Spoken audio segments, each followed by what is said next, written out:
પ્રથમવાર સુરત જિલ્લાના ઓલપાડ તાલુકાના દાંડી ગામના બીચ પર સી ફૂડ ફેસ્ટિવલનું આયોજન કરવામાં આવ્યું હતું। 3 દિવસ સુધી ચાલનાર આ ફેસ્ટિવલનું ઉદ્ઘાટન રાજ્યના મંત્રી મુકેશ પટેલના હસ્તે કરવામાં આવ્યું।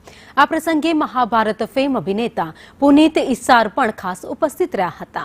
આ સી ફૂડ ફેસ્ટિવલમાં સમુદ્રી ખોરાકના શોખીનો માટે ભારતભરમાંથી વિવિધ પ્રકારની સમુદ્રી વાનગીઓનો સ્વાદ માણવા માટે 45 સ્ટોલની વ્યવસ્થા પણ કરવામાં આવી હતી।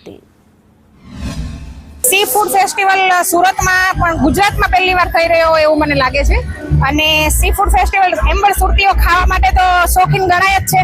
આમાં બી સી ફૂડ હોય એટલે આવું નવું તમને જેમ ગોવામાં જાઓ તમે અને નવું નવું જેમ ખાવાનું મળે છે એવી રીતે અહીંયા પણ ખાવાના શોખીન સુરતીઓ સી ફૂડની મજા માણવા માટે અલગ અલગ રાઇડ્સો અહીંયા છે અને ખાસ કરીને આ વિસ્તાર જે દાંડી રોડ છે ઓલપાડમાં દાંડી ગામ છે ત્યાં દાંડી બીચ છે એનું ગુજરાત સરકાર દ્વારા એનો વિકાસ કરવા માટે આવા ફેસ્ટિવલનું આયોજન કરતી હોય છે સરકાર સાપો દ્વારા અને દાંડી ગામના લોકો દ્વારા દાંડી ગામના દરિયા કિનારો વિકાસ થાય દાંડી ગામના લોકોને અને આજુબાજુના ગામના લોકોને રોજગારી મળે તે હેતુથી આજ રોજ 21 તારીખથી અને 23 તારીખ સુધી સી ફૂડ ફેસ્ટિવલનું આયોજન કરવામાં આવ્યું છે। આ કાર્યક્રમમાં 40 થી વધારે સ્ટોલ રાખવામાં આવ્યા છે।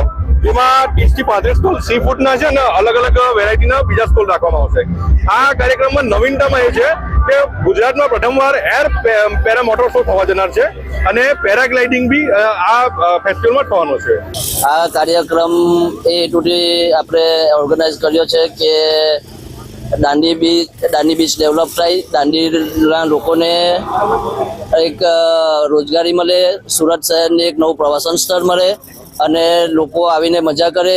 આ ગામ મુકેશભાઈ પટેલનું દત્તક ગામ છે જેથી ગામનો વિકાસ બી થાય છે અને આપણે આ 3 દિવસ આપણે છે ને તે 40 જેવા સી ફૂડના ફૂડ સ્ટોલ છે જેમાં સી ફૂડ લવર્સ માટે આપણે સી ફૂડ પીરસીશું। આજે સુરત જિલ્લાના ઓલપાડના દાંડી ખાતે સી ફૂડ ફેસ્ટિવલનું આયોજન કરવામાં આવ્યું છે ત્યારે આ ગુજરાતની અંદર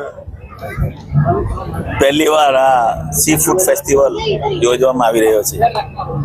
દેશના યશસ્વી વડાપ્રધાન શ્રી નરેન્દ્રભાઈ મોદી સાહેબે વડાપ્રધાન બન્યા પછી જે સાગર ખેડૂતોને જે મત્સ્ય ઉદ્યોગ કરતો હોય એના માટે અલગ મંત્રાલયની સ્થાપના કરી આ સાગર ખેડૂતોને કલ્યાણ કરવાનું કામ કર્યું અને દેશના વડાપ્રધાન મોદી સાહેબે